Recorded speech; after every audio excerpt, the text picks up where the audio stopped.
Okay, this is part two of the lesson of whatever I titled it regarding how to play the song. A few things I wanted to mention that I wasn't able to is there's a lot of people out there that live, 60 miles to the closest music store, or they might live 10 miles from it, but the shop is so small they don't have anything and they're overpriced. And a lot of these people bank on it. And they're like, oh, where are you from? Oh, I live, for example, this part of Virginia. And then they think, ah, okay, he lives like 80 miles. So if we sell him something, chances are he's not going to spend a whole day to come and return it because we have a $20 stocking fee, which basically means you hand them the guitar, they stick it on the wall, and charge you 20%, which is a complete scam. My advice is the advice I've given you, and also go to credible YouTube channels. I can't remember the names, but there's these two English dudes that like actually do a review on the PV6505 versus the orange. I keep forgetting the name of it. Micro Dark, and I can't remember what size cabs they're using. But these two dudes are like up and up, you know, and I've learned a lot from them.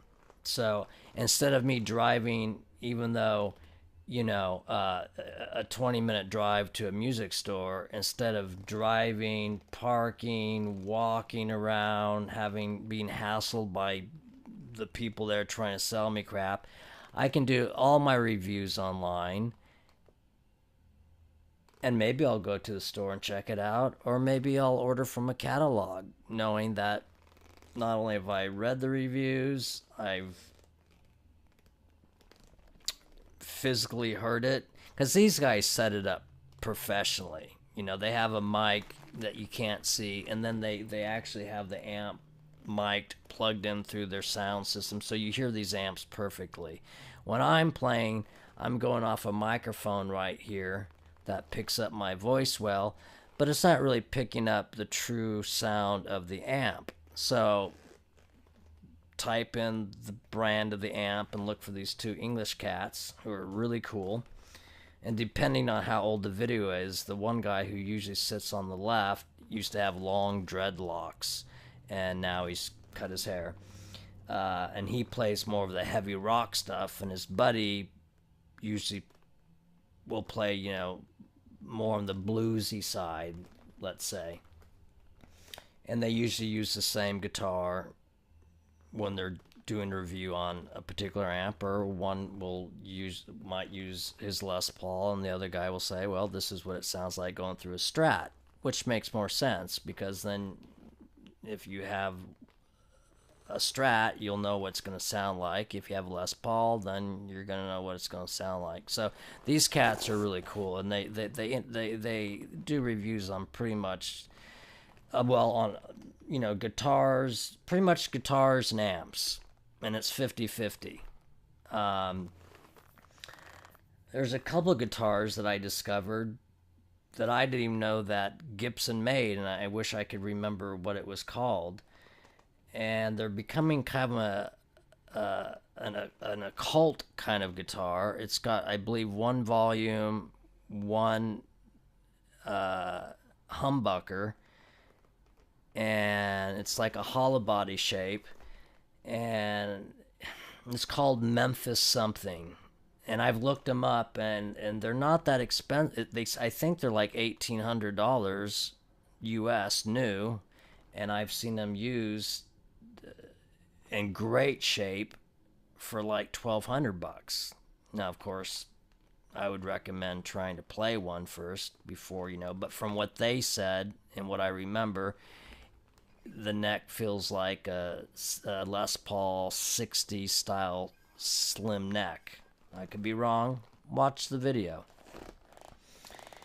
Because once you find their site, then there'll be 50 different videos, and you'll see the guitar comes in like kind of a midnight sparkly blue, a little bit of sparkle to it, and then the black that has a bit of a kind of a flake, I guess you'd call it, like a blue flake, black flake. So it's not like sparkly, but there's a bit of, flake to it. Almost bought one, but I don't play a lot of hollow bodies, and I thought, well, there's really no point in it. I mean, it's kind of like buying a guitar that I have, like, a couple other ones very similar, and I end up getting my hands on, and I did a review on it, a Gibson. Now I'm blanking out on it. I think it's called Midtown. You'll see a review of me. It's all black. I recommend getting that guitar. I don't know what they are used, to be honest with you. I don't even remember what they are new. Mine wasn't new. I think mine was a 2015 or something. But it seems like I put a disclaimer because I ended up checking because so many people were interested. I think I saw a used one for like $1,200, flawless, and then I saw one that somebody dinged and stuff.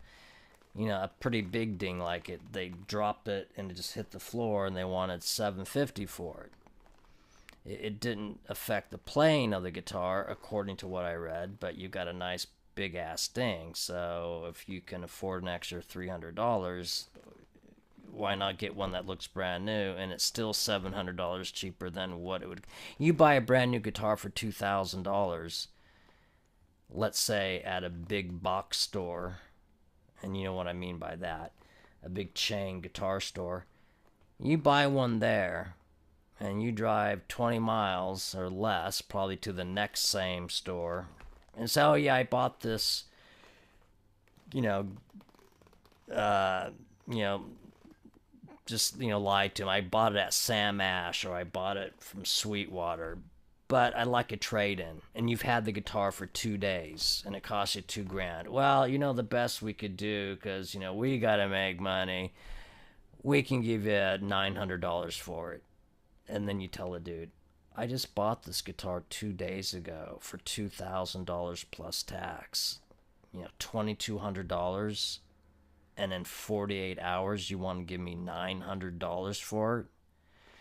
So my point is, let some sucker buy a brand new guitar for $2,000, and in 6 months he can't pay his rent, or he, for whatever reason, he's got to dump the guitar that he just spent $2,000 on 3 or 6 months ago. Let's say $2,100, $2,200 with tax, and you'll get it for like $1,200 or maybe $1,100. Flawless. Don't buy a new guitar. Buy a used one, and even if it's got a few little nicks, big deal, because after a week or two you're gonna put a nick or two on it. That's one reason I like this guitar so much, because, and this is how it was when I got it actually, and I got a great deal on it, because, and that's the only nicks on it. It's right on the side. It looks like he put it in a guitar stand that didn't have the proper padding or something. I don't know. It wasn't dropped. It was just kind of drug around. Other than that, you can see it's flawless. And like I said, I have no idea what I got it for, but I can tell you off the top of my head, it was like $1,200 less, if not more, than what it would have been new.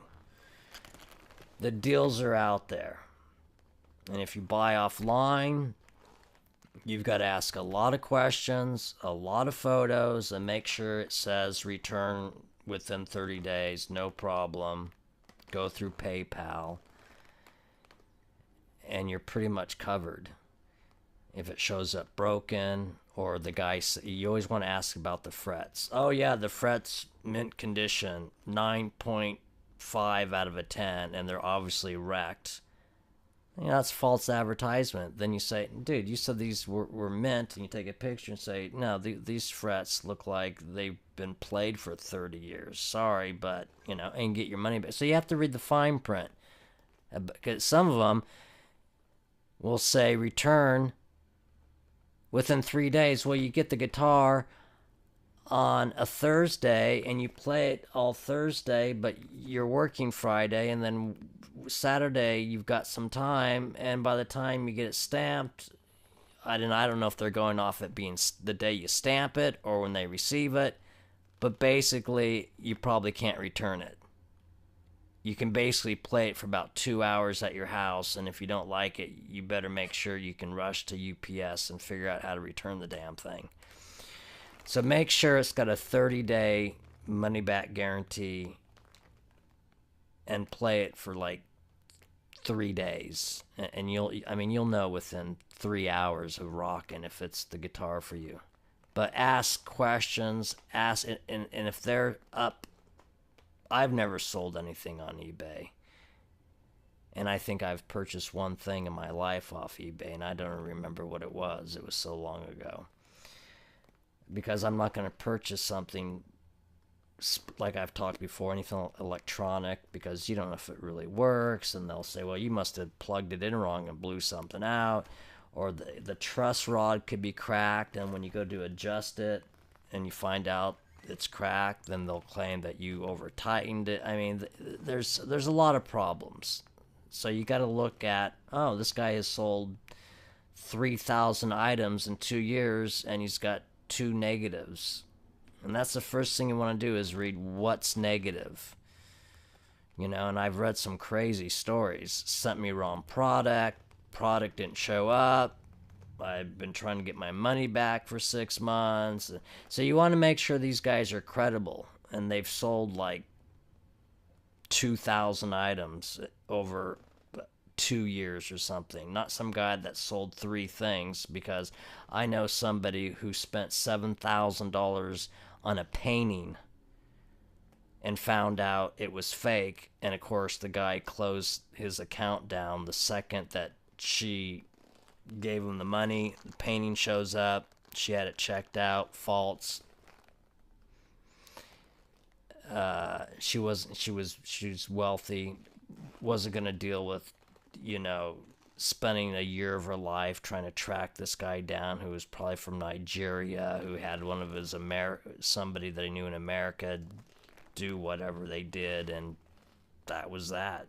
I can't remember what she said. I think she was so pissed she just threw it away, because it wasn't even worth $300, let alone $7,000. So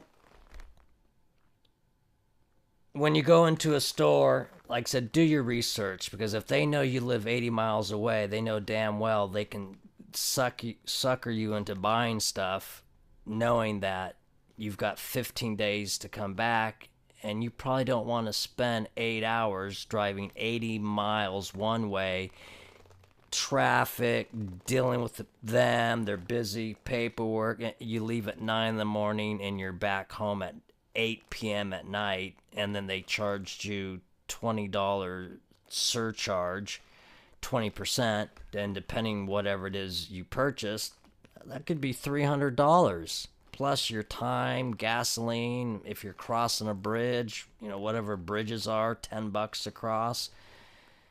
And they're banking on that, And if you tell them, oh yeah, I live 2 miles from here, then their story changes a little bit. They're like, oh, okay, this guy could come back like tomorrow.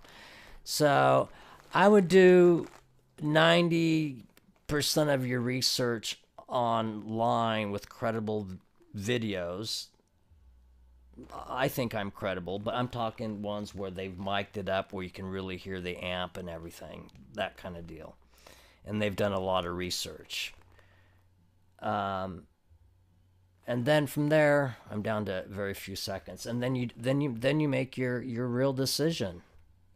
But make sure you've got a 30-day, and make sure up front.